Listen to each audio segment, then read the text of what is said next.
പശ്ചിമേഷ്യയിൽ വീണ്ടും യുദ്ധഭീതി പടരുന്നു. ഹോർമുസ് കടലിടുക്കിന് സമീപം അമേരിക്കൻ സൈന്യത്തിന്റെ അപ്പാച്ചെ ഹെലികോപ്റ്റർ ഇറാൻ വെടിവെച്ചിട്ടതാണ് മേഖലയെ സംഘർഷത്തിലേക്ക് തള്ളിയിട്ടത്.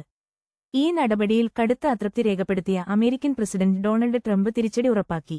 പിന്നാലെ ഇറാനിലെ പ്രതിരോധ കേന്ദ്രങ്ങളിൽ അമേരിക്കൻ സേന വ്യോമാക്രമണം നടത്തി. ബഹ്റൈനിലെ അമേരിക്കൻ നാവിക കപ്പലിന് നേരെയും ഇറാൻ ആക്രമണം നടത്തിയിട്ടുണ്ട്.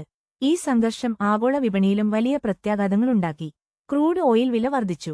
അമേരിക്കൻ ക്രൂഡ് വില 1% വർദ്ധിച്ച് $89.27 ബ്രന്റ് ക്രൂഡ് വില 1% വർദ്ധിച്ച് $92.60 സ്വർണവിലയിൽ ഇടിവുണ്ടായി.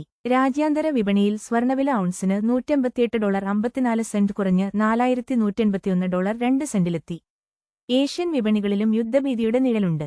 ദക്ഷിണ കൊറിയയുടെ കോസ്പി സൂചിക 2% ഇടിഞ്ഞു.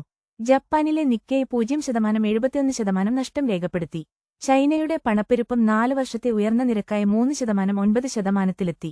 അമേരിക്കയിലെ പണപ്പെരുപ്പം 4% തുടരുകയാണെങ്കിൽ അത് ആഗോള സാമ്പത്തിക മേഖലയിൽ വലിയ ചലനങ്ങൾ സൃഷ്ടിക്കുമെന്ന് സാമ്പത്തിക നിരീക്ഷകർ മുന്നറിയിപ്പ് നൽകുന്നു. തുടർച്ചയായ വാർത്താ അപ്ഡേറ്റുകൾക്കായി ഞങ്ങളുടെ ചാനൽ സബ്സ്ക്രൈബ് ചെയ്യുക.